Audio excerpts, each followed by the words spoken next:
oh, there we go.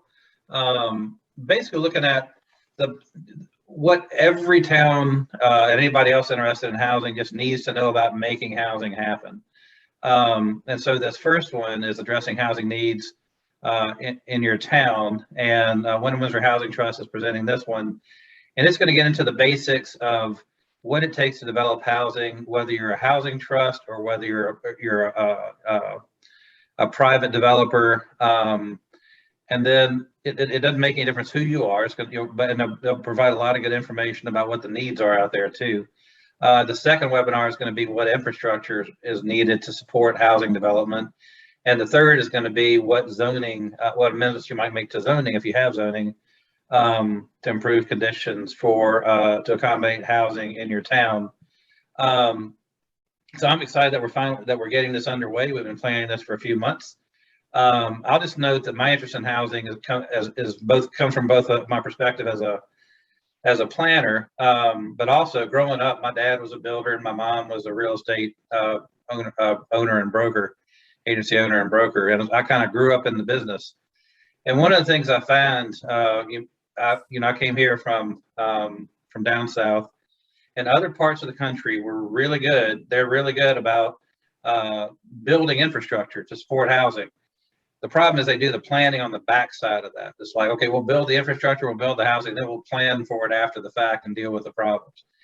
Here, we seem to have, it seems to be the inverse. And by here, I actually mean New England. This is not just a Vermont issue. We seem to do a lot of planning and discussion about housing, but we're challenged with the implementation, especially developing the infrastructure to actually support housing. And so we'll get into that in subsequent discussions. But one of the things I think that has happened as a result of the real estate market during the pandemic is, I've been here 11 years and never before have I heard so many select board members and planning commission members and frankly everyone now speaking about the housing crisis. And I think now this is the issue has gotten so big. We've had this problem for a long time.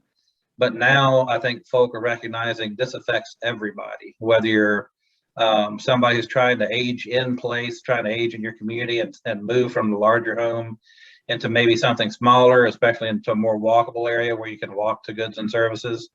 Or whether you want a child is trying to move back home and can't find any place. People have been saving up for a long time to finally buy their home and they can't afford it. People are trying to hire people. And it's difficult to actually get them here because they can't find housing. There's the anecdotal evidence now, or the anecdotes of somebody finally landing their dream job in Southeast Vermont, having to live in Amherst, Massachusetts, and commute. So everybody seems to be recognizing this as an issue, and we're going to get right into it and discuss how to make housing happen and what the conditions are. So who am I turning over to next? Is it Sue and Elizabeth and Peter, or who? Yeah, I'll take it from here for a quick introduction. Thank you very much, Chris. That was, I think, a very good introduction to the webinar series. But for those of you that don't know me, I'm Peter Paggi, Director of Real Estate Development at Wyndham and Windsor Housing Trust. So I manage all of WWHT's rental development, including new construction and rehabilitation projects. That includes everything from initial site selection through the financial modeling of the project, through financing and construction management. I'm here with Elizabeth Bridgewater, our Executive Director, and we'll be talking about the barriers to housing development in our communities and what to incentivize new housing development and investment in older properties. We will be fielding questions at the end of the presentation. If you do have a question that comes up, please hold it until the end and make a note of the slide number in the lower right-hand corner so we can come back to the right slide during the Q&A portion.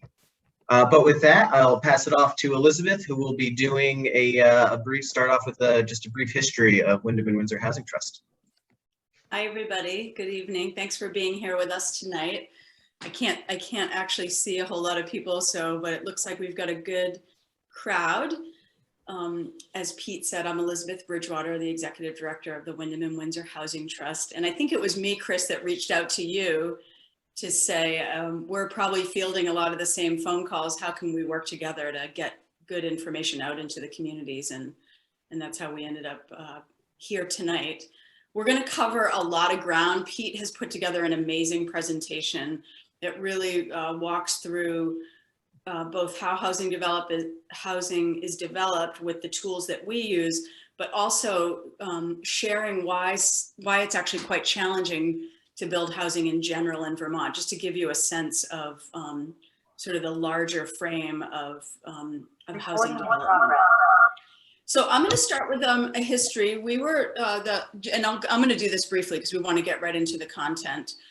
But the Housing Trust was originally the Brattleboro Area Community Land Trust, and we were formed in 1987. And it was in response to a very particular set of homes that were on Canal Street in Brattleboro. We call them today naturally occurring affordable housing. And what that basically means is there were no deed restrictions on them. There was no impediment to selling them or renting them. But what they were homes that were occupied by families that had very low incomes. And in the case of these particular homes, they were also in really poor condition. So you had some pretty blighted properties on Canal Street that were home to some vulnerable families, financially vulnerable families. And a developer wanted to buy them and tear them down and build a strip mall. And so there were kind of three things at play when the Housing Trust stepped in and bought the homes. One was that we wanted to protect the families that lived there because they would have been without a home at the end of the tear down. And so we were concerned about the families that were going to be affected. We were also concerned about the neighborhood and the impact of these historic homes being taken down and a strip mall put in their place. And then third, we were concerned about the historic integrity of the homes themselves, because they were quite lovely in their day, and they needed some TLC to get them back into a state that looked like a really welcoming neighborhood. And in particular, because they were the entrance to downtown Brattleboro, it felt really important to preserve the integrity of the historic entrance into downtown Brattleboro. So that was our start. So a group of volunteers got together, and that was the very first project that they worked on. It happened to coincide with around the same time that the Vermont Housing and Conservation Board was created, and the passage of the Tax Reform Act, which put into place a key financing tool that we use, and virtually a lot of housing across the country uses this tool to build housing. And it's a tool that pairs equity investors in the private sector with housing developers, and it brings in about 70% of a project budget in private equity to build housing in the United States. So here's a picture of the homes in their previous condition. You can see how rough they were, and then Pete's going to bring up a picture of how they look today. So you know, just a lot more beauty there and inviting, and certainly a lot more health and safety standards in the homes as they are today. So if you want to go to the next slide. So in the beginning, we did a lot of scattered site acquisition and rehab. So if you take a look at our portfolio, you'll see a lot of homes that are like this, multifamily homes that are kind of banded together into a legal entity, and we preserved a lot of the community that way. And we changed our name to Windham Area Community Land Trust at one point because our footprint felt broader than Brattleboro. And then there was a kind of a sister organization located in Springfield called the Rockingham Area Community Land Trust. And at a point in their history, they were ready for a transition, and we were approached by them and our funders to combine our efforts, and we ended up acquiring their assets and some of their staff, and we became the Windham and Windsor Housing Trust, and with a much larger footprint. So today our footprint is both counties, and we have a variety of programs and services that serve the different counties in our region.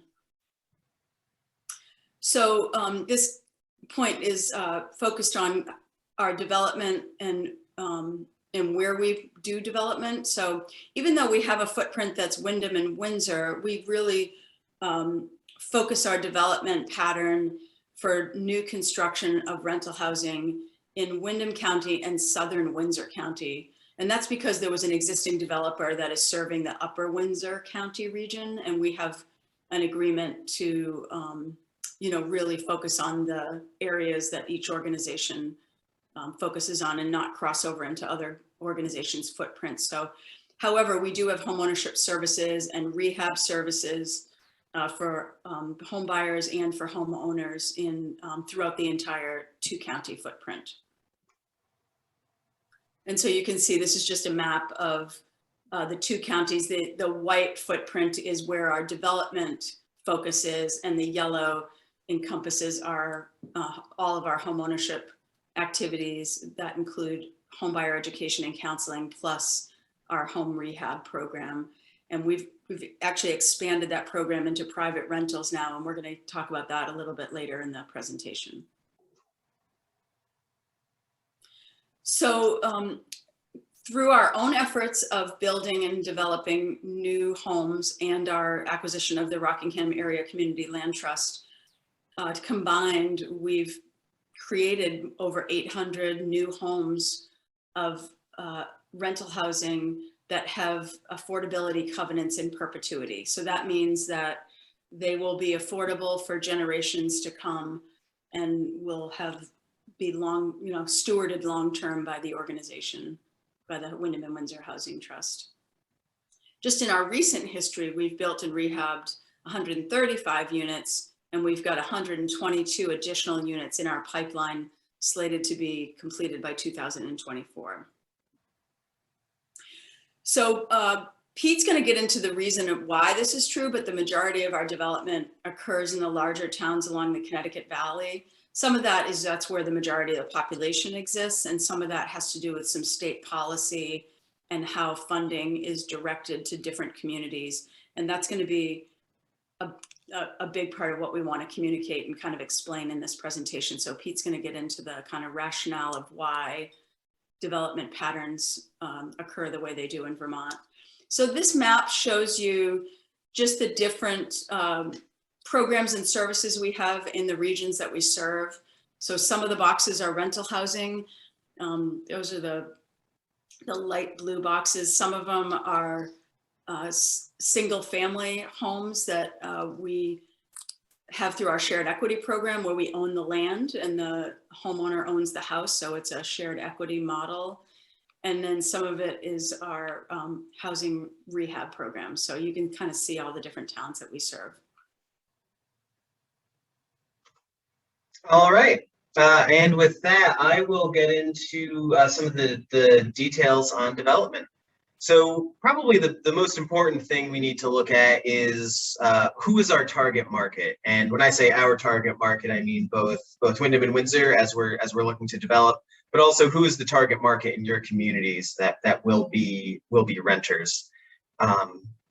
So here we have a breakdown of households by age, including future projections out to 2024.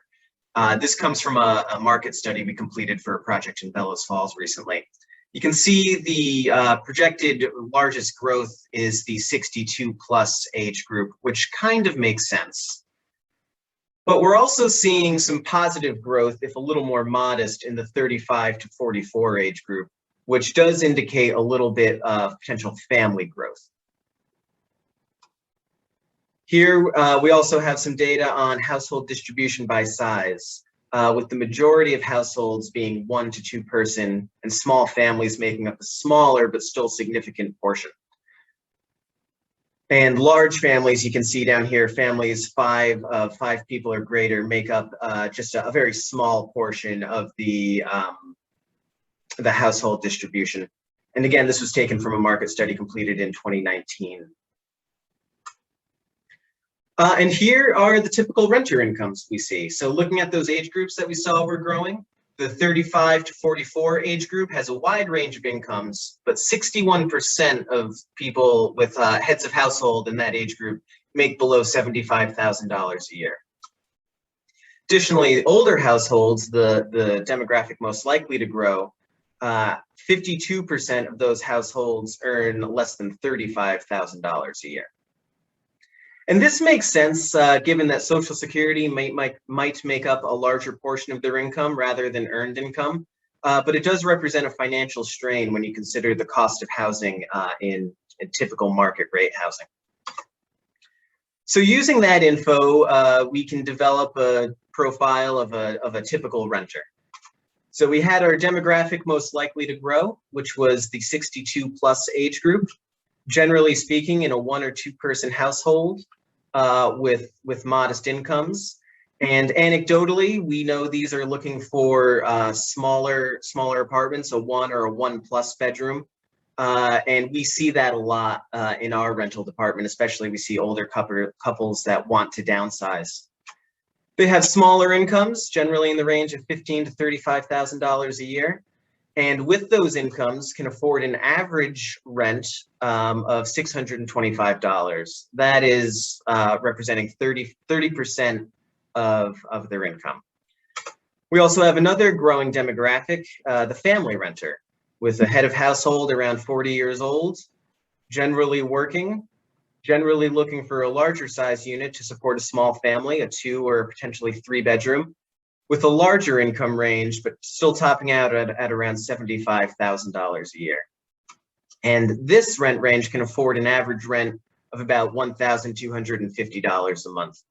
This average rent is a little less informative since there's a wider range of incomes, and it really could be anywhere from $700 a month to $1,400 a month to be affordable to this demographic.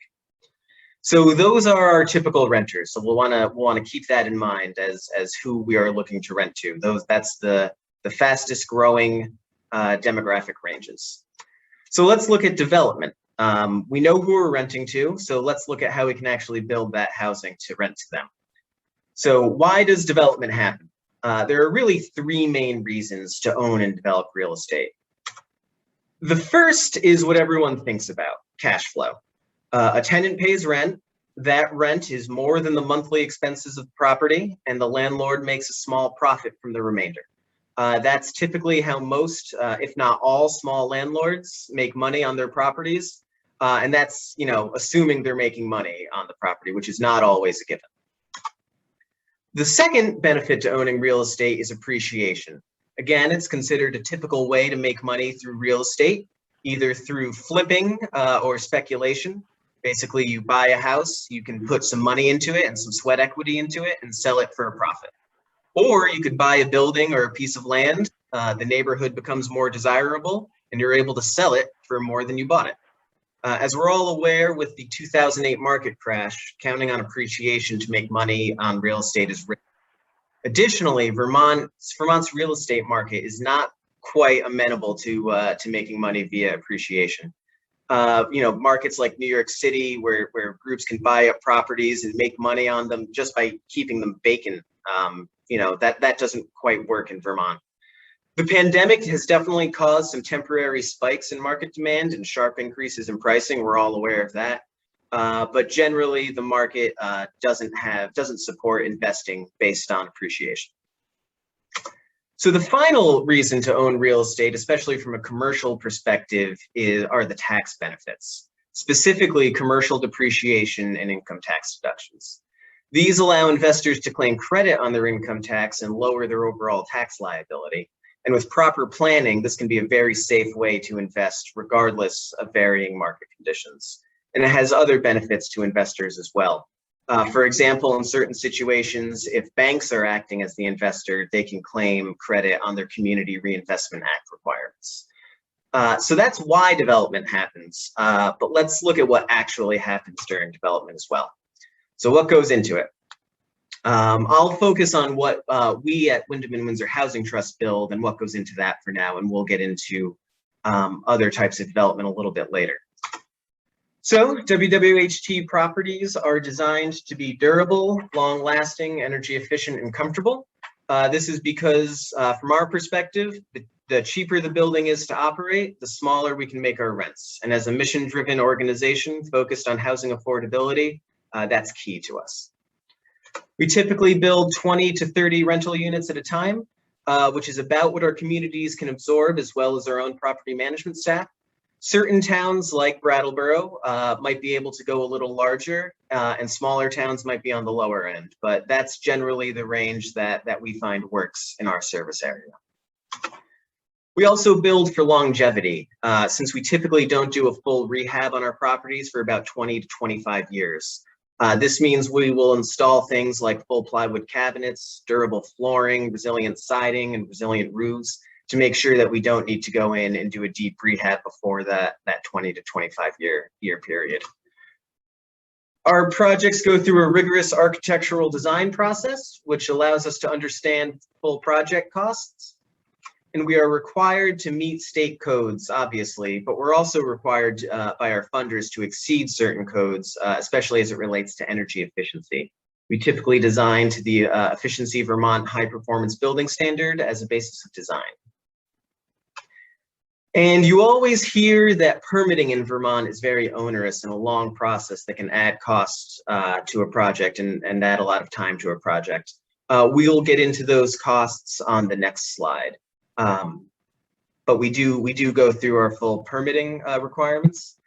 And our buildings often have regulation costs associated with them, both on the state and federal level. We'll see what those costs are in the next slide as well and how they affect housing development. So construction, what are the costs to construct? With all that being said, the cost to construct, as we see in the market right now, are trending at around $325,000 per unit, and could exceed that given the specifics of any given development. We hear all the time that this is crazy, and there has to be a cheaper way to build. But to be honest, the main cost drivers are hard construction costs. Soft costs like architectural and engineering, testing, environmental work, and permitting are also big cost drivers, as well as building or property acquisition. We do have those compliance costs that I mentioned, but they're not a main cost driver, as we'll see. And let's take a look at what projects like ours cost. So here we have Snowblock. Snowblock was a 23-unit project in downtown Brattleboro, located on Flat Street. We completed it in 2019. And as you can see, almost 75% of the cost is just hard construction costs. And that's just what it takes to get the building in the ground and get lumber up and just get the building operational. What's interesting is only 3.5% of the costs are related to permitting and regulatory requirements. So, looking at this, there's really just no way around it. Building new is expensive, and that goes for really every building. So we talked about WWHT's development strategy and what we do, and as you're aware, we're a nonprofit. So do for-profit developers operate in Vermont? The answer is yes, they do. So how does that work and where do we see it? Because I know that comes up a lot as well. Why doesn't development happen in our communities? And in some situations it does, but we'll get into why. So for-profit developers do have access to the vast majority, although not all, of the funding that WWHT has access to. We'll get into what funding sources are available a little later, but most for-profit developers don't take advantage of these funding sources. It doesn't always align with their business models. Traditionally, for-profit development relies on private capital, either from the developer or an investor or investment group, and loans. Typical returns for these investors generally want to be in the 8 to 12% range. Real estate is a risky investment, so they want to make sure they have a good return. And they do, but they also don't have the compliance and regulatory requirements that WWHT developments have. So they can be slightly less expensive to build. But as we saw in the previous slide, those are not major cost drivers. So I said, it does happen, private development in our communities. So what are some examples? So we have Black Mountain Estates in Brattleboro. That is a development off of Black Mountain Road. This is the National Building in downtown Brattleboro. This was undergoing renovation at around the same time Snowblock was being constructed. I am not sure actually if this is fully online yet, but I do know that it was being advertised. And this is the upcoming DeWitt block in Brattleboro, also located on Flat Street. This project is an example of a for-profit developer using similar funding sources to Wyndham and Windsor Housing Trust, and these apartments will have similar rent restrictions to WWHT apartments. So there are some examples of for-profit developers in the state using our same business model. But the first two are examples of purely privately funded for-profit development. And we saw what a WWHT project cost to develop. So what would a project like these look like? We'll take a look at Snowblock as an example again, and we'll look at it as if it was a purely private deal. So first we had our acquisition costs. This was a tough negotiation and there was very, very little room to move on the seller's end. This number also includes some costs from easements from our neighbors. This was a very tight site in downtown Brattleboro. So that cost is staying the same. Next, we have hard construction costs. As I said, we build to a very high standard to ensure that we don't need to get into any rehab for about 20 to 25 years. So let's take 10% off of that as an estimate and assume this developer is cutting costs where feasible. It is important to note, though, that cutting costs in this category will be because they're building to a different construction standard. Next, we have our design costs. This was a competitively procured process, so these costs would remain the same. Next, we have our permitting costs. As a reminder, this includes town fees and state building fees, as well as water and wastewater. This did not include Act 250. Snowblock was considered a priority housing project under the Act 250 legislation due to its affordability restrictions. We'll assume this is staying the same, but it could potentially be higher once you take Act 250 into account. Next, we have our regulatory costs. This will be zero for our private developer because they don't have the same regulatory requirements we have. And finally, we have other soft costs. This is a pretty big number, as you saw. It's about 12% of the total development cost. This includes other professional services required to complete the development, bank loans, bank and loan fees, construction loan interest, and it also includes funding various reserve accounts. We have lease-up reserve accounts, replacement reserve accounts, and operating reserve accounts. These accounts are required by our lenders to ensure their investments remain sound.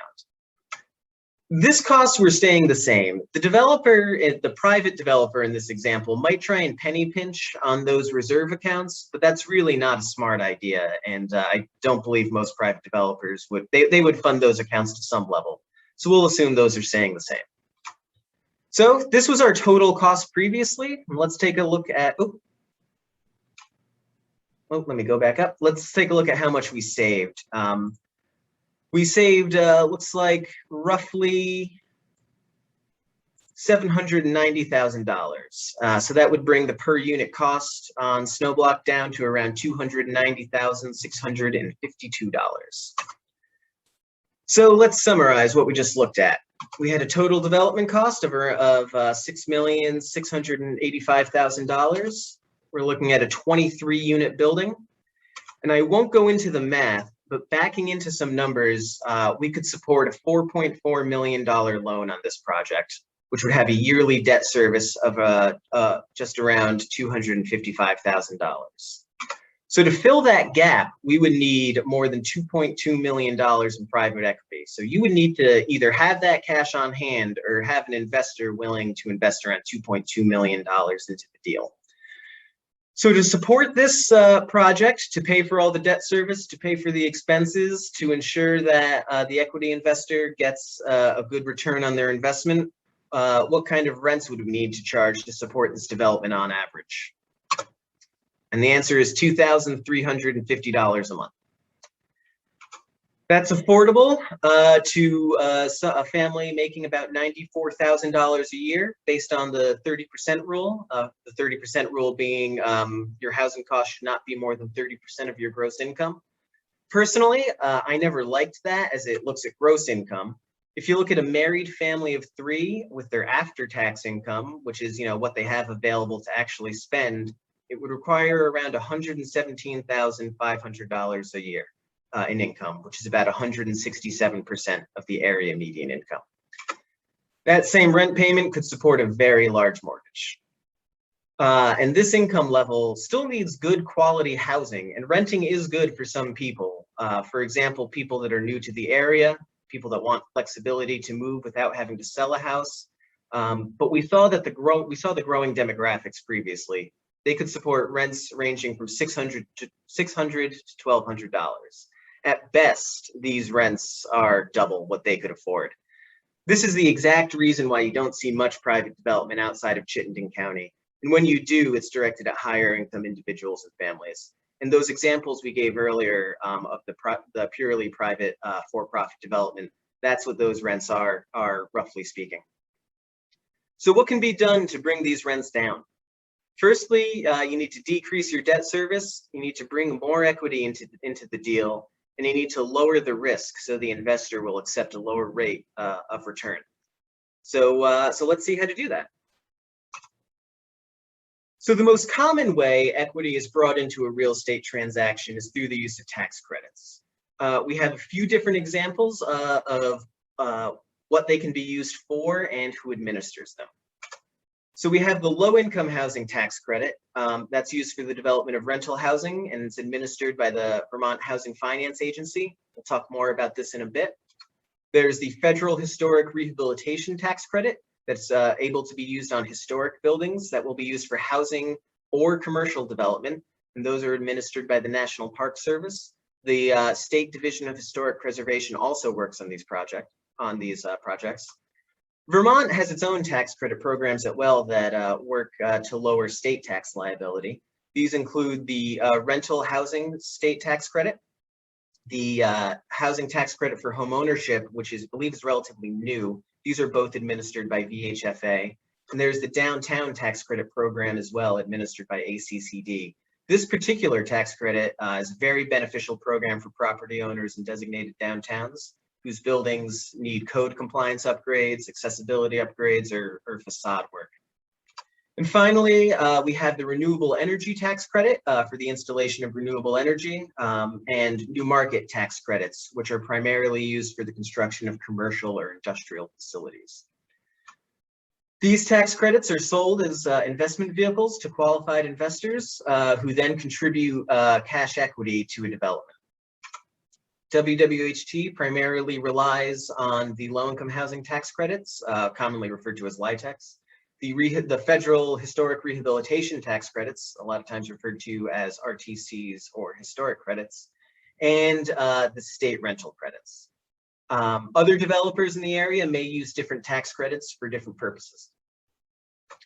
And as Elizabeth said earlier, these are very important sources to bring equity into a deal and can provide up to 70% of a development's budget.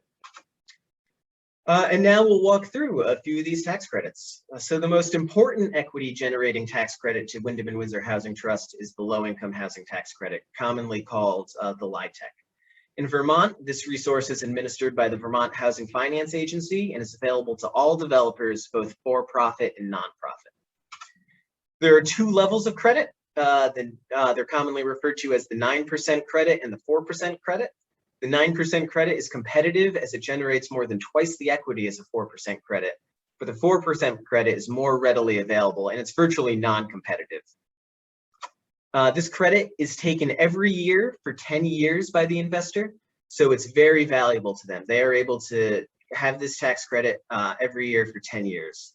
There is a 15-year compliance period on properties as well where the investor is still involved. So while they're only getting the tax credit for 10 years, they're still able to write off the commercial depreciation of the building in years 11 through 15. This tax credit does require income restrictions that are tied to the area median income. These restrictions, generally speaking, are 60% of the area median income, with some possibilities to go to 80%. To put that into perspective, that is roughly $33,000 to $44,000 for a single person at those top restriction levels, or $42,000 to about $56,000 for a family of three. As I said, these credits are very valuable, and alone the 9% credit can generate almost 70% of a project's total cost. The 4% credit is a little less valuable as it generates 25 to 30%, but as I said, it's also non-competitive, which is nice. And here are two examples of projects that Wyndham and Windsor Housing Trust developed with LIHTC. The first is Putney Landing in Putney, Vermont. And the second, actually, we didn't develop this one. RACLT developed, but we now own the building, is Union Square in Windsor. And here, just as a quick example of how tax credit and LIHTC in this example can generate equity and bring cash to a deal. So the IRS administers the tax credit program at the federal level. They are written into the tax code and allocated to state agencies. So these are not subject to a yearly budget process. They're written right into the tax code. In Vermont, that state agency is the Vermont Housing Finance Agency. VHFA will distribute these credits to developers for specific projects through a competitive process. You know, if WWHT is lucky enough to get an allocation, we get that allocation and we sell it to an investor. That investor can be a bank. We have partnered recently a lot with People's United Bank. It can also be an investor group generally made up of a consortium of banks. With that investor, we form a legal structure called a limited partnership that will own the asset, that will own the building. 99.9% of that asset is owned by the investor. They are the limited partner and own 99.9% of the building. And Wyndham and Windsor Housing Trust would be the general partner, only owning about 0.1% of the building, but we are what's considered the managing partner, meaning that we are in charge of the management of the property on from a property management perspective as well as an asset management perspective. The investor is legally disallowed from being part of the management of the building and can be subject to what's called recapture if they get too involved, meaning the tax credit gets taken away, and no investor wants that. So the reason why they own 99.9% of the building is so they're able to get the full commercial depreciation of the building as well as get the full tax credit benefit. So as I said, LIHTC generate a lot of money for development, as I said, up to about 70%. But 70% is not 100%, right? So where does the rest of the 30% come from? We use a variety of state and federal programs that are dedicated to housing development to fill that gap. So we use some other tax credits, such as the historic rehab tax credit. As I said, it was administered by the National Park Service. It's a very valuable resource. It is a one-time 20% credit on qualified buildings. There's a 5-year compliance period, and there are certain requirements for rehabilitation. The tax credit is administered by NPS, but the State Division of Historic Preservation also plays an integral role in project review. And this credit is pretty good. It can cover 10 to 15% of a project's total budget. It can be used in conjunction with LIHTC, but there are certain factors that need to be calculated as you're developing these budgets to make sure that you're not double dipping, essentially. So let's take a look at a few buildings. So here we have the Wilder Block in Brattleboro, which people may remember caught fire in 2004. That left a major hole in the downtown Brattleboro landscape, as you can see. Oh, and my motion sensor light just went off. I'll be back. There we go. And here is the rehab building. As you can see, this used historic tax credits as well as LIHTC. But you can note the historic details along the front facade, along the cornice, and along the windows. That did add to development cost, but it was worth it to get the historic credit. We also use state rental housing tax credits, administered again by VHFA. They are allocated based on the state qualified allocation plan, which is a guiding document that's also used in LIHTC allocation. This is a 5-year credit that can be used against a bank's state tax liability. VHFA generally tries to couple these with the 4% credits. As I said, those generate a little less equity, so bringing the state credit into the deal can help those projects. They generate a small amount of equity, but there's still a very important gap filler in many developments. And here are 2 that we developed using both 4% and state credits. So this is Great River Terrace in Brattleboro, the former Lamplighter Motel, people might be familiar with, and the Dr. Laura Plant's house in Putney. As I said, these were both developed with 4% LIHTC and state credits. So other sources of funding that are not tax credits.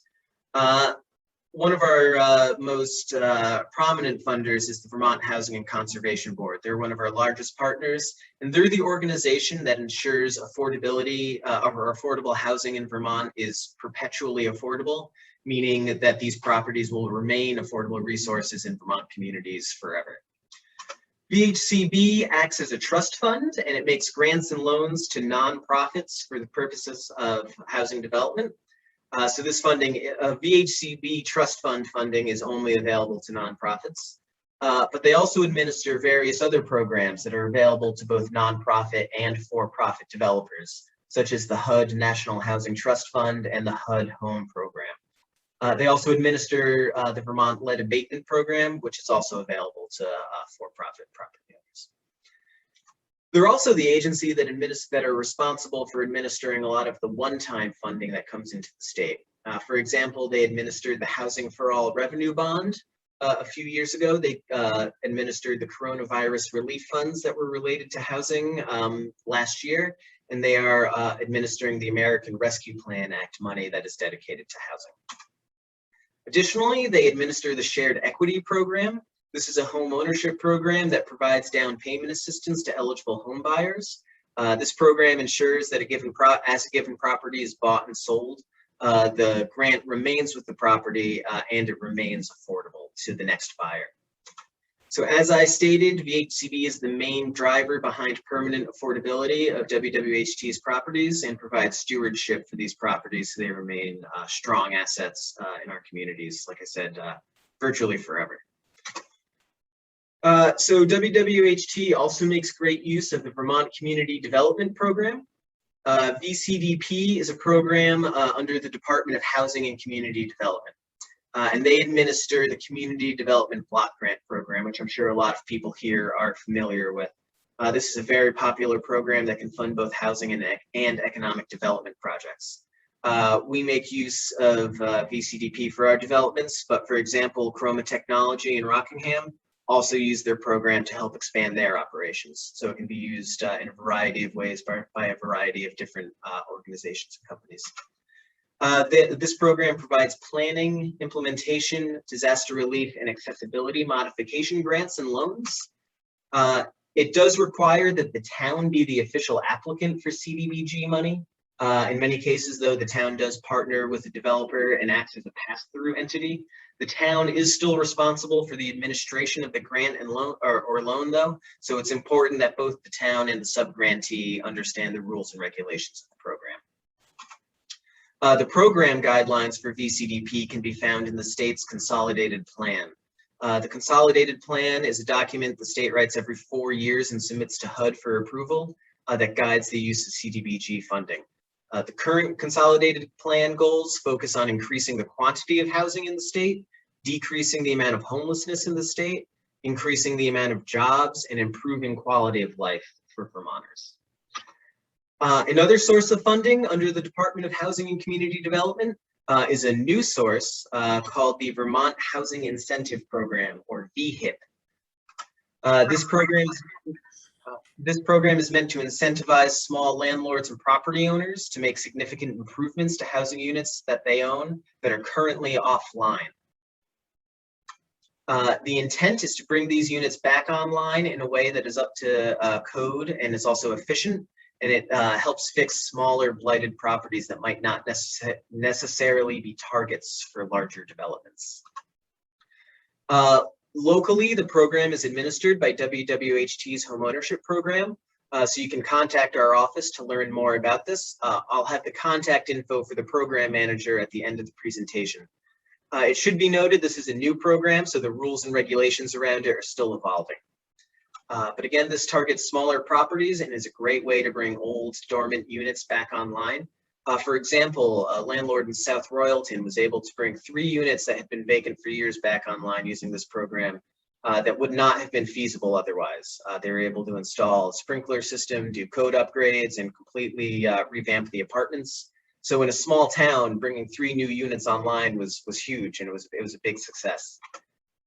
There are no restrictions on property owners in terms of income or business model, but there are some restrictions on renter incomes and rental rates.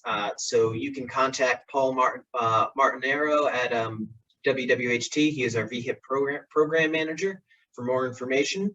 And his contact info will be at the end of the presentation. And he's also on the call and will be available during the Q&A portion as well if you have some immediate questions. So how do you attract this funding to your town? We went through a lot there. So funding is generally available through a competitive process, and there are generally many more requests than available funds. Because of this, there are a few guiding policy documents state agencies use to determine what gets funded, what projects get funded. The 2 most important documents at the state level are the State Consolidated Plan, which we talked about, and the Qualified Allocation Plan, which is a 3-year plan approved federally by the IRS and guides the Low-Income Housing Tax Credit Program. Other state agencies look to the QAP as well because it's such a complete document. There are other documents as well, such as regional plans, your own municipal plans, and comprehensive economic strategies.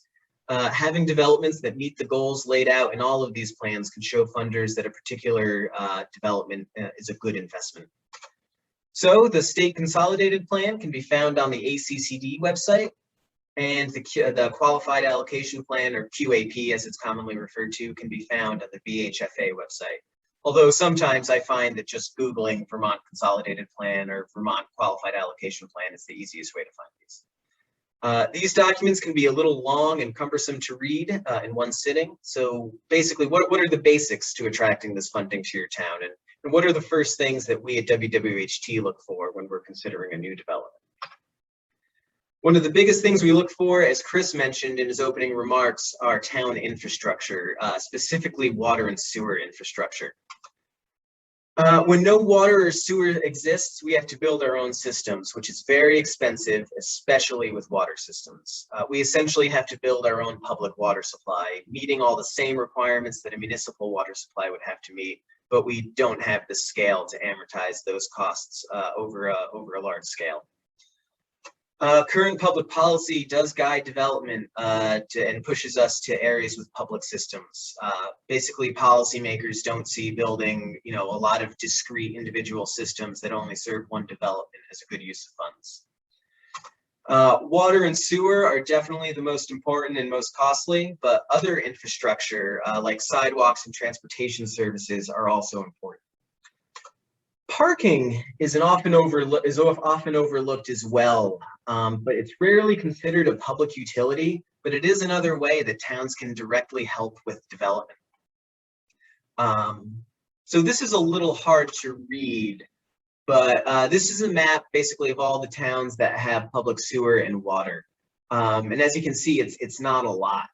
But WWHT has development in every town that has public sewer and water on this map, and that is not a coincidence.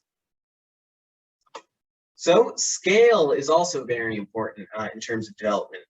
Costs don't scale linearly with the size of a development. So, when we say that a development costs $325,000 a unit to develop, that was looking at 23 units. It can get larger if you go lower, but it can also get the cost can get lower as the development gets larger. So the more financially efficient you can make a development, the more likely it is to attract funding. Scattered site models, like the buildings we looked at on Canal Street, used to be a reasonable way to develop, especially when WWHT was young. But now, and many of our early projects, as Elizabeth said, are scattered developments comprised of a few buildings that each have, 2 to 4 units each. However, modern development trends have pushed us to developing larger single-site developments. This is generally less expensive, operating costs are lower, and just overall a more efficient use of money. So zoning is a huge impediment to scale, as I'm sure everyone on this call is aware.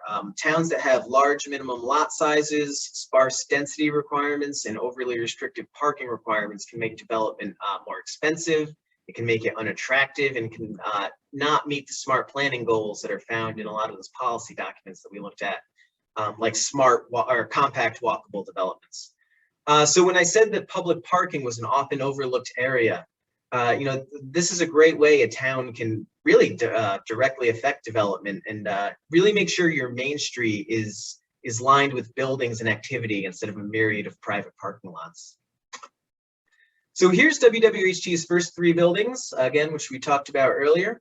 It's an example of early scattered site development. And here's Snowblock, which we also talked about earlier, 23 units on a 9,000 square foot lot. So much more dense than the 12 units we're looking at on the left side of the screen. Smart and intentional planning is another great way to to put towns in a good position to attract funding. So development is a team sport, and it requires a lot of cooperation from a variety of different players, including municipalities. A smart planning process ensures that development happens in a way that's beneficial to the town and is structured in a way that the town agrees serves town goals. And a good town plan also provides appropriate guidance to town committees like select boards and DRBs, and it gives them a solid foundation for decision making.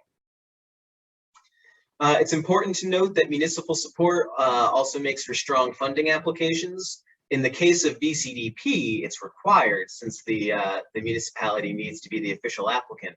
But in other situations, strong community support sends a very strong signal to our funders. And planning processes can be very involved, and in many cases, your town planning commissions are operated by volunteers. So where can you get help? Your regional planning commissions can provide technical assistance as well as ACCD. And ACCD currently has their bylaw modernization grant program to help with updating zoning regulations, and WRC and Manascutney Regional Planning Commission can give you more information on that.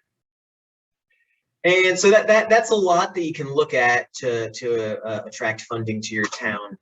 But all of what we looked at can really be wrapped up into a complete package when you look at smart growth areas. So smart growth areas, we're familiar with a lot of them: designated downtowns, neighborhood development areas, new town centers, and in some cases designated village centers when they're paired with the neighborhood development area. These certifications are a good way. They provide just a clean stamp that your town meets, you know, all of these other requirements, and they signal to both developers and the state that you have a robust planning requirement that meets state goals. These planning areas also provide Act 250 relief in various ways. They provide other permitting relief by way of reduced fees, and they give your town priorities for certain grants. So this is Brattleboro's. It's hard to see on here, but the hatched area is Brattleboro's designated downtown, which we're all familiar with. But here we have the neighborhood development area associated with that downtown. So you can see this stretches out into the Clark and Canal Street neighborhoods, up north into the Cedar Street neighborhoods, and as you're going north towards Putney Road. This stretches out a half mile from the designated downtown, so it allows for smart growth outside of that downtown, but that still supports that downtown and still supports dense walkable communities. So that was a lot to take in. Please feel free to reach out to any one of these resources for more information. You know, your local planning commission, ACCD, also provides great info at the state level. VHFA and VHCB are also there to help. And then we have, you know, Wyndham and Windsor Housing Trust is also here to help. We do, for the VHIP program, we do have Paul Martinero here, his contact information directly listed. And he is also available on the call. So with that, we are happy to answer any question. Elizabeth Bridgewater is also here, and Paul, and we'd be happy to take any questions at this time.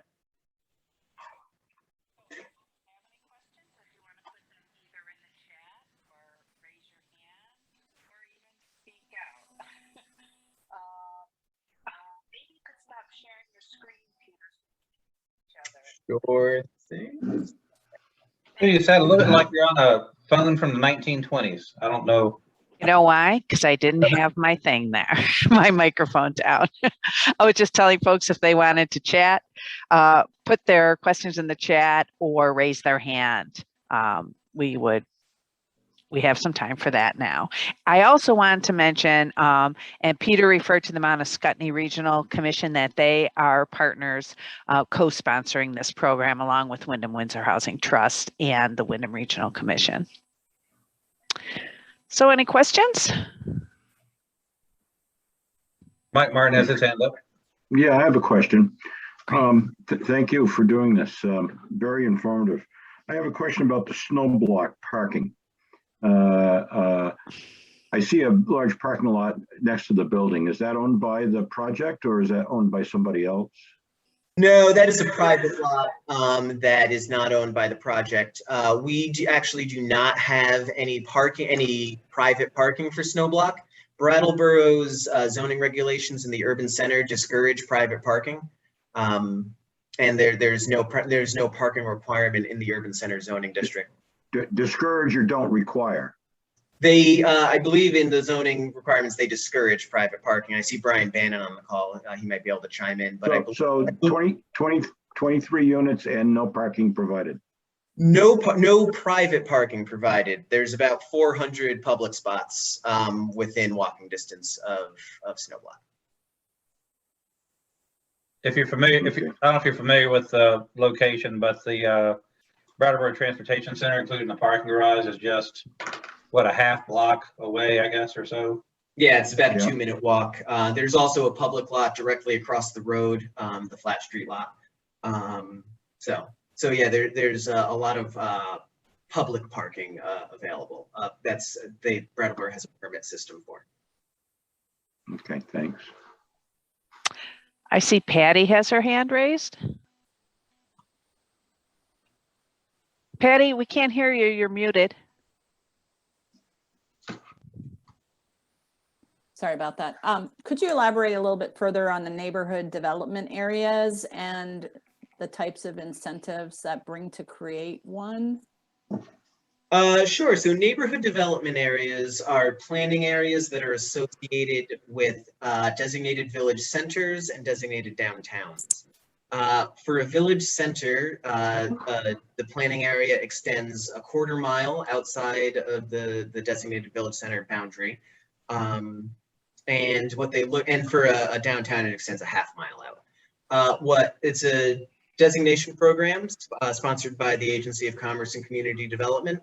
And what they look for in the application are, first of all, sewer and water infrastructure need to be included. They look for transportation and sidewalk network. They look at your zoning and subdivision regulations to ensure that there's appropriate density to meet the NDA goals.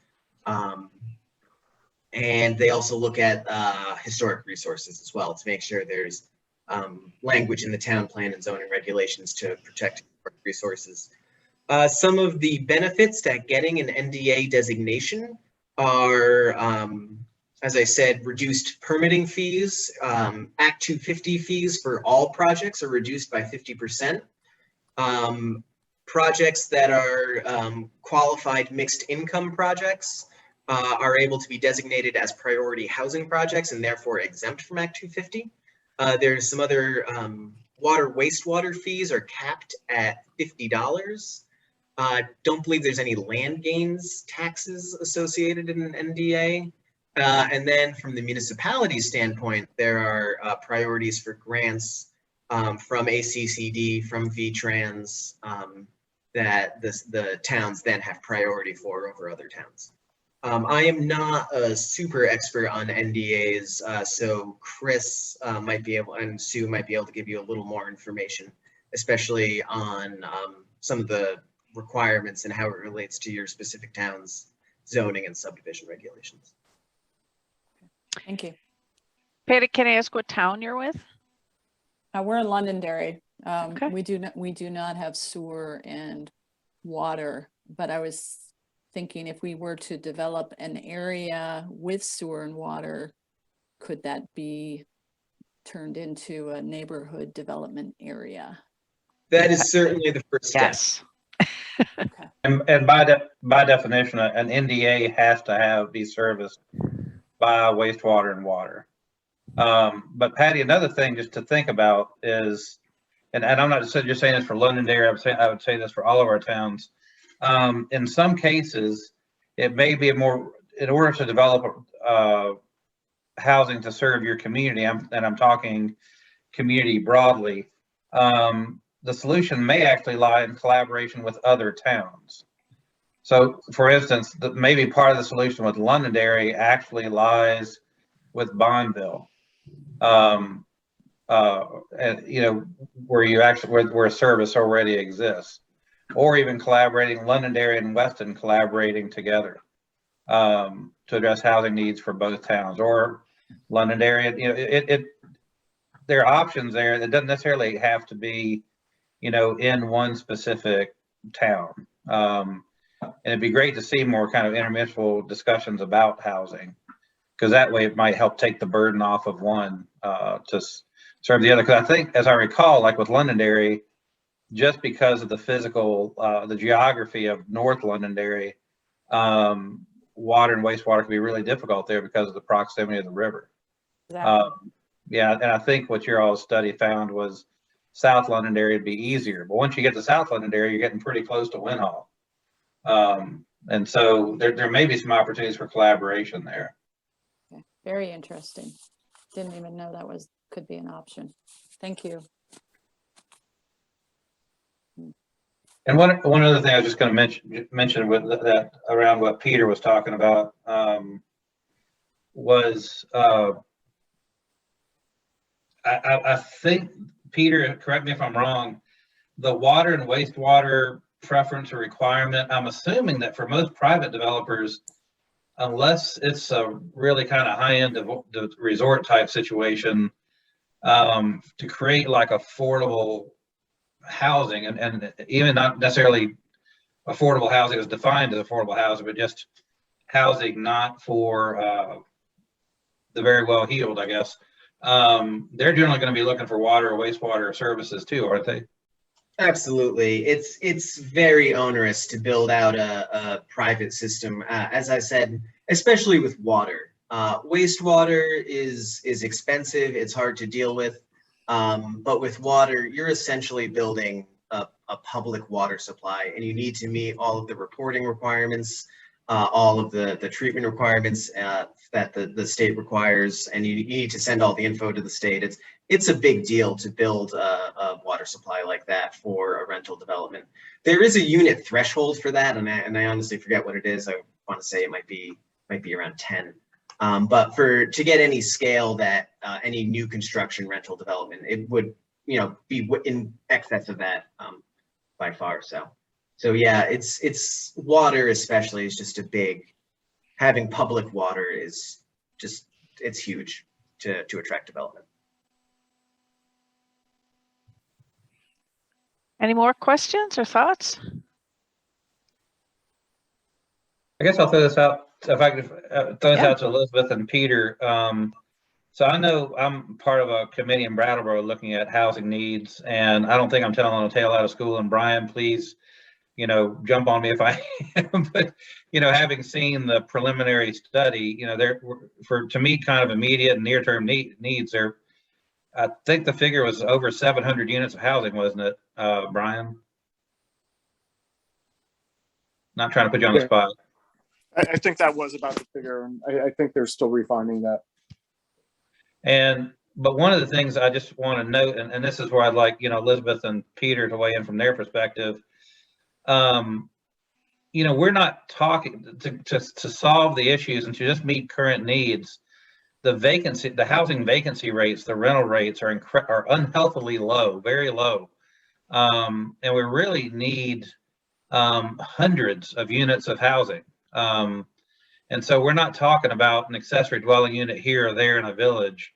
We're really talking, even with a smaller village, hopefully we're talking, dozens of units, ideally. And one of the concerns that I have, I used to live in Newfane Village, and now we live just outside of Townsend Village. we're in some places, we're generally seeing a net loss of housing because the housing is aging. And in some cases, it goes back to that water and wastewater situation. If you're on individual septic and well, somebody's looking to buy the house, they do the home inspection, and home inspections have kind of come back now. And the system fails, it can be really expensive to repair that system. And some people walk away from them. And I guess I would just like the Housing Trust folks kind of take on what you think housing demand and frankly housing need is, and what do you think the risks are of actually retaining a lot of the units that we already have? I can jump in and add some thoughts. I agree with you, Chris, that I think a lot of the data analysis is modest in terms of what the needs are. I think one of the other factors that we haven't talked about is the influx of people coming in from other parts of the country. We saw that especially in southeastern Vermont. I mean, you shared some data with me about out-of-state buyers and how there was a spike in transactions from out-of-state buyers. So that's also putting a squeeze on local folks and folks just the existing need that's here right now.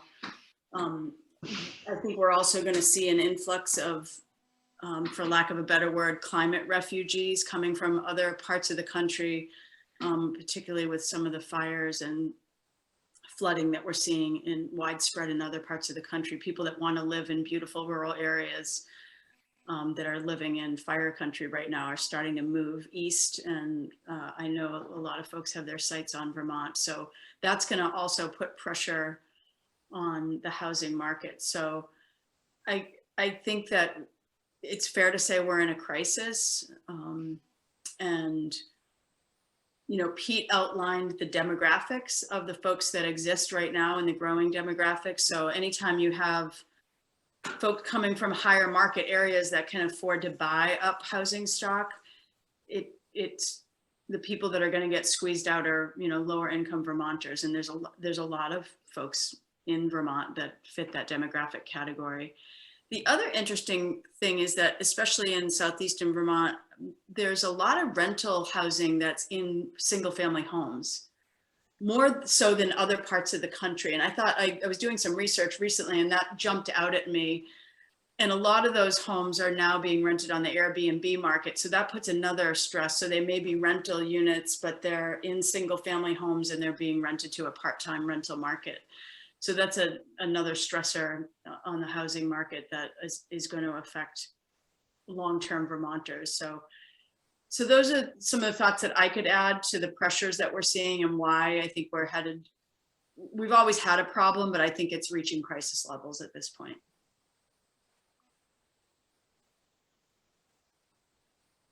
I'm wondering if anyone's going to talk about, if we look at the nature of the state and the kind of rural nature of most of it, as opposed to these areas where you're building something like a snow block or something bigger. I think for a lot of towns, I'm in Westminster, we wouldn't want to have in our little village a 23 unit building, but it's not like we don't talk about, what do we do about our housing crisis? And so if you're not using existing units and you're not renting, having maybe people rent out a little area that's a separate apartment, and we certainly aren't going to be getting sewer anytime soon. It's not happening. Or sidewalks, another hot topic of conversation. So we're not going to be eligible for any of this anyway. So how does a small town, I know Patty had talked about Londonderry, and I think they've got a little bit more going on in their downtown than we do, but we don't really have a downtown area. So how does a town like Westminster even look at something like this? Well, I think you kind of hit the nail on the head when you said we don't want this type of development and we don't have these things, and yet we have a crisis and a need. And I think that's the moment we're at, where towns are really grappling with this. I mean, the character of many Vermont towns, if the housing crisis is going to be addressed, I think that there are going to be some changes that need to be made to the character of some of the villages. And I think people need to kind of grapple with whether they're willing to accept some higher density in order to meet the needs of the folks that live there. I mean, it's a hard conversation to have because it means dramatic change, and that's just really challenging, especially in cherished environments like Vermont and the kind of rural nature that's been here for so many years. But there's so many things that are changing with climate change, with population and demographic shifts, that, you know, trying to balance all of these things, I think it is a really challenging conversation. I don't mean to, I'm not trying to be glib about it, because I think trying to dig into this and lean into it is what needs to happen. I mean, if you look at the state goals that Pete outlined, you know, development is being directed to village centers and where density makes sense, and to preserve some of the open space that's outside of those village centers. So I think some of these smaller towns have to think about what will their village center look like? How can you designate an area that will accept higher density so that you can attract development at a scale that is feasible? And are there small scale water systems that you could put in place? Because I think what we're seeing is without them, it's going to be hard. It is going to be hard to do development, and the housing needs are going to go unmet. And speaking specifically about Westminster, I mean, you're fortunate, you do have a water system in the village. You've got the aqueduct system. Yep, we do. And then the other thing too about like Westminster Village, you have, you know, from the outset, you have really large lots, and you've got really large houses with really large barns attached to them. And you could easily design, you know, probably at least a dozen unit development that would fit right in with the character of the village by designing it in a way that looks similar to, that looks like the form of a lot of what you've already got. And like I say, you've already got the big lots. And so there are ways to talk about that. And then, you know, the other thing too that I would just encourage folks to think about is, you may not have the sidewalks now, but it's amazing how many of our villages actually used to have sidewalks. And they just kind of got grown over, dirt got pushed over them, or maybe in some cases the highway took them over. But you know, are there benefits to having sidewalks for the people who live in your village now? You know, have the conversation about what does the village mean within the context of the larger town. What would you like to see in the village? Or what would you like life to be like in the town if you had a village that maybe offered more goods and services? And one of the ways you actually make that pencil out is having more people live in the village who can walk then to the good and the service that you're wanting to have. So all of this stuff can kind of feed into one another. I know it can be a hard conversation to have, because immediately the first conversation everybody wants to say is, you know, what's it going to cost? But then, you know, the flip side of that coin is, what happens if you do nothing? What's the future if you do nothing? And that the path of least resistance in Vermont and in Westminster and Rockingham and, you know, everywhere else is, if it's not encouraged in the village centers and downtown areas, we don't accommodate it there. It's just going to go into large lot development on Class 3 town roads in the parcels that already exist. And you know, there's only so much of that can be built, and that's not going to get us out of the housing crisis that we're facing.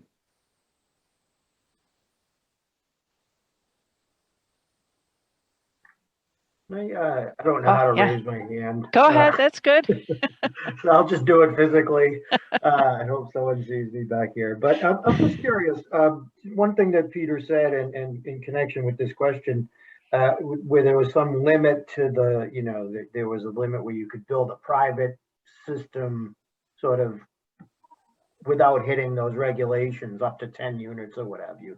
And I think like a town like Westminster, you know, the potential for that development might make more sense for the community, where it's, you know, where its location is and things like that to an urban center, if you will. You know, and so for each town, I think different types of development might be part of the answer here. You know, like if you can build smaller multiple unit dwellings, not a 23, but maybe an 8 or a 10 in Westminster, and maybe like what was just said about keeping the character using some of the older structures, or, you know, the lots that are already there, expanding the water system and the sewer system, if that is possible. I don't know, but, you know, maybe that makes more sense for a town like that. Yeah, especially, you know, as you look at, so talking about VHIP as well, you know, or thinking about what Chris said about having a net loss of housing. There are a lot of buildings in smaller towns that right now are just not usable because they are in non-livable shape.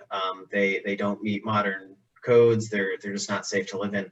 And VHIP is able to bring those online and can make a huge difference in a small town. But when we look at a rental development using our funding strategies, using the LIHTCs, using VHCB funding, even a 10 or a 12 unit development is still half the size of what we need to be to make it most financially efficient and to attract funding. There is a conversation going on at the state level about smaller communities and what they can support.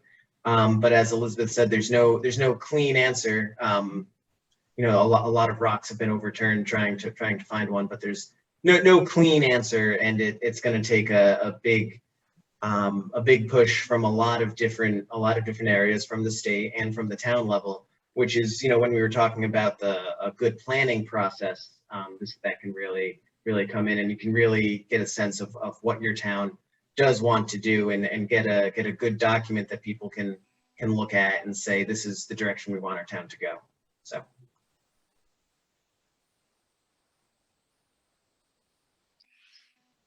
Any more thoughts or questions from anyone? I'd like to add one comment.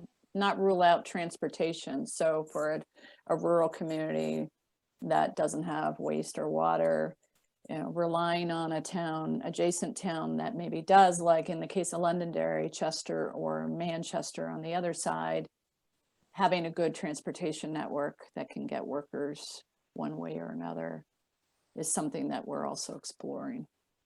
It doesn't solve the housing, but the housing could be built in other communities that are nearby. Yeah, very good point. We're really fortunate, a lot of people don't know this, but Vermont invests more in public transit per capita than any other state. And we actually have a pretty robust rural transit system. It may not seem like it, but I can tell you, having been in other places in Orange County, I had to manage, in New York, I had to manage 14 different transit systems.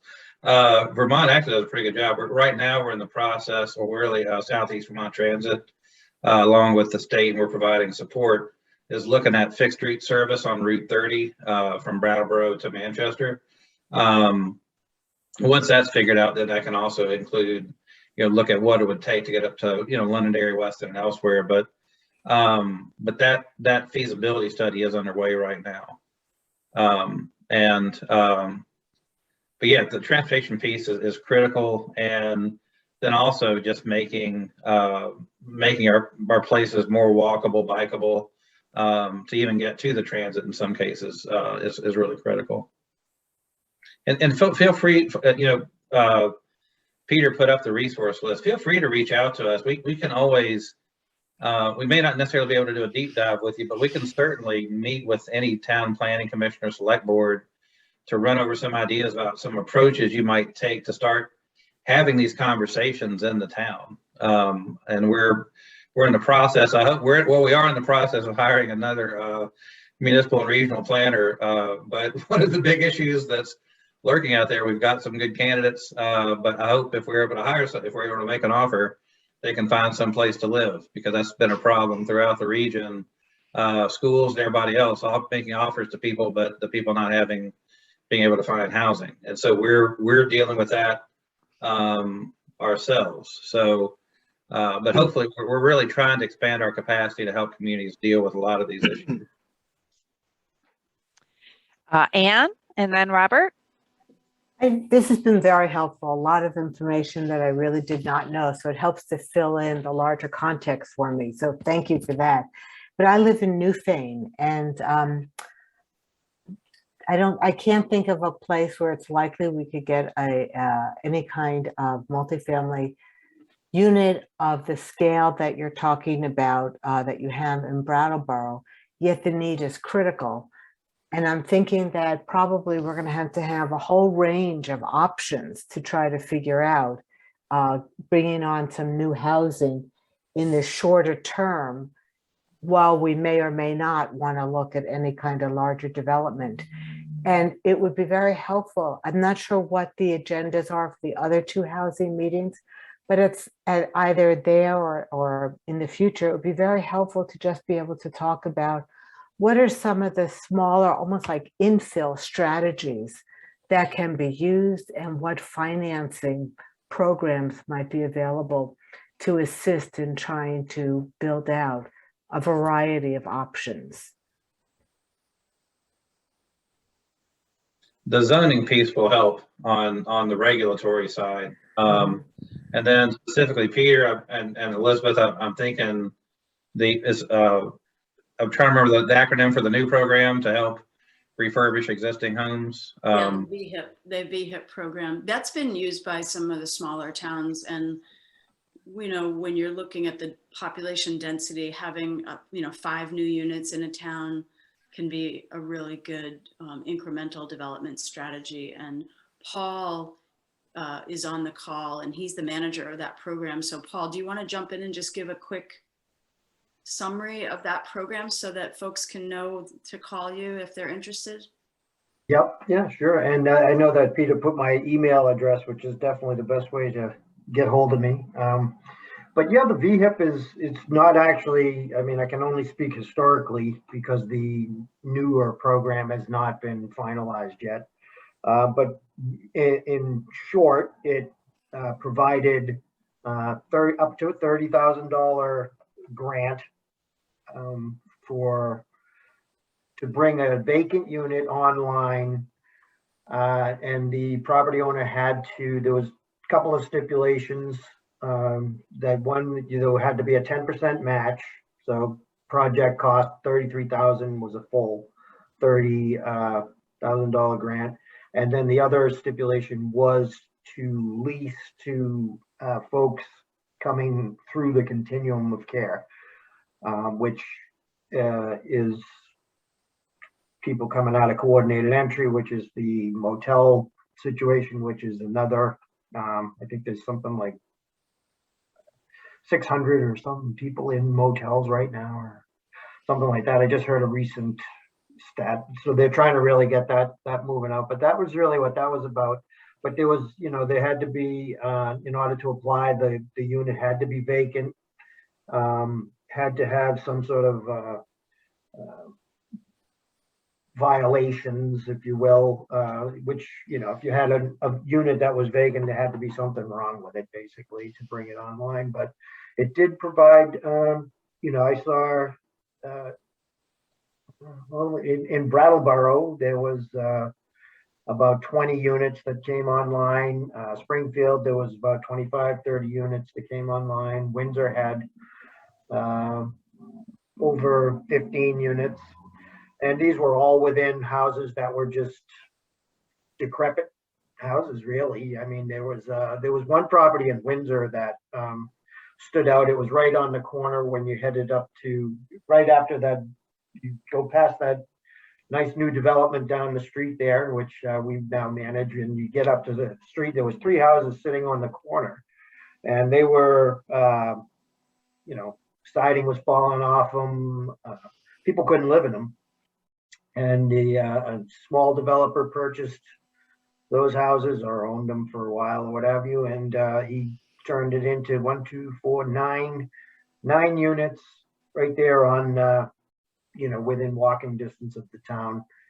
He did put his own, he built out sort of under the same philosophy that we operate, that he didn't want to go back in there for another 20 years. So he did a really, he gutted them out completely. He put, new siding on them, insulation, new heat, electric, plumbing, everything was brand new. And so they're really, but he had, the only stipulation that he has now is he has to keep the rent below HUD rates and rent the units, attempt to rent the units at least through the continuum of care for 5 years. And then, then the units are there. So the new program, like I said, might look a little different because it's gone through the legislature. But as soon as I know, if you're interested or you know people that are small developers have a property that they might want to develop out, give them my email address and I'll get them on my list, and they'll be the first to know when we have the final product out again. So, and just real specific for Newfane, a candidate could be potentially, maybe, the old Newfane Inn. The challenge is going to be the water and wastewater. Hate to sound like a broken record, but that's going to be, and then that could have been a candidate for the house that was torn down and replaced with the Jamaica Cottage in the village. I think Esther had her hand raised. Sorry. Okay. Go ahead, and then we'll have Robert. Okay, Robert. So I'm wondering if there are any programs available that might turn motel units into long-term affordable housing. So that there aren't necessarily any specific programs dedicated to turning motels into permanent housing. However, that is a development strategy that we have used before. It depends on the motel. In some cases, it's an efficient option. In other cases, it's almost like starting from scratch. But so no, there's no specific program for it, but that doesn't preclude a former motel from being redeveloped using the funding sources we mentioned. I will say though, not again, as Chris said, not to be a broken record, those same stipulations apply. Well, water, sewer, transportation, walkable villages, that. So I know there are a lot of older motels that are kind of on the outskirts of town. So yeah, those I don't know which are you. What motel are you referring to specifically? I wonder if we've looked at it before. I'm thinking of the Snowden Motel in Londonderry because they are on the market. It's on the market. Okay. Oh. Or Glebeview. Sorry, Esther, I'd put that one out there too. Londonderry does have a motel that's currently housing homeless. And I assume most motels already have waste and water infrastructure. They'd be potentially reducing the number of units. But we also have another factor that the minute you do any kind of redevelopment, I think you trigger a state waste permitting process, and a lot of waste systems have to get upgraded at significant cost anyways. Yes, that's correct. Okay, Robert. Wow, I think I forgot what I was going to say. Oh no. No. Anyway, no. I mean, it's just kind of interesting that with these, if we look at the whole pie of housing challenges, obviously we want to keep people in our community. We want to get them dwellings. We want people that are moving here for jobs to be able to have places to live. But I'm wondering how much we take a look at the migrant housing need, which we might have thought of only specifically through agricultural, different seasonal kinds of people moving here. But I think that's really now expanded much broader, partly due to COVID and stuff, which now involves nursing, people that come to do nursing that are going to be working in the hospitals. And I don't think that's a temporary change. I think that's going to be an ongoing thing. We're going to see this much broader sense of migration housing needed for 2 months, a month, and different kinds of things. And does that just get thrown into the rental market and people can accommodate it, or do we analyze it a little bit more and see if there's kind of structural things that are developed specifically for that? You know, in terms of visiting nurses, and I think that kind of job employee, we see a lot of those folks in Airbnbs. Right. And I know some personal friends that have like routine renters that come back on business trips or visiting hospitals, and they kind of establish relationships with different Airbnb owners, and that's the whole nature of the Airbnb market, is short-term rental. But in terms of farm labor, I know for the first time ever, VHCB just created some set aside funding specifically to look at farm labor issues. And so that is an area that's starting to get analyzed in terms of the housing system and what those specific needs are. We haven't really done we haven't delved into that ourselves yet, but I know it's happening statewide. And the other big issue that we need to deal with as a region, Brattleboro's working with Tri-Park, but it's the manufactured home communities at extreme risk of flooding and fluvial erosion. I mean, it's a life safety issue. And those are communities. So it's not like you just find somebody a house as one comes available. Those are people who have relationships with each other. You know, people talk about like the Lower Ninth Ward in New Orleans. Why are people still there? Well, that's a community. You don't just leave. There's generations who've lived there. So we also need to redevelop housing for units that frankly are just unsafe and unsound, and are, especially when you look at climate change and the precipitation events that are increasing in intensity and becoming more dangerous. It's a real problem. And it's great that Brattleboro has taken on Tri-Park. That's a significant percentage of the town's population that are living in those at-risk homes. But we've got some in some rural communities too that are at risk. We also have folks who have short-term housing needs related to the resorts and the winter ski, populations. And I know Dover and Wilmington are struggling with that. And a big challenge to accommodating the Ethiopian and Afghan refugees is finding them housing. Yes. Yes, and I did speak with Kate from CASP about some of those specific needs, and they seemed pretty similar to most of the needs that we have. The only difference that I heard was that there are often larger families. So with 4 to 5 or 6 kids, that most of the newer housing we are building for affordable housing is smaller units, although there are some larger ones. We may need more if that changes. All right, anyone else have any more thoughts? If not, I think it's after 7. It's probably a good time to wrap up. I want to thank everyone for attending, and for Peter and Elizabeth and Paul for all of their information. The next webinar is in 2 weeks, and it's going to focus in more detail on infrastructure. And the third one is 2 weeks after that, and that will focus on zoning and other regulatory issues. So I'll be sending out reminders about those. Also, there's an article on the front page, the homepage of our website, where you can register pretty easily. And remember, we are recording today's presentation, so it will be available, and please feel free to share it in your communities. And we'll post a slide deck too, right, Sue? Yeah, we can do that if that's good with Peter. Yeah, we do have it. Yeah, that will have all of the contact information for all of the various sources in it as well. Great. And thanks so much to that Windsor Housing Trust for doing this first one. That was a great presentation. Really appreciate y'all pulling that together. Thank you for collaborating with us. It's great way to get information out to the communities, and I appreciate everybody that showed up tonight. Yeah, great. Thank you All right. Okay. Thank you, everyone. Well, Thank you. Have a good night. Have a good night.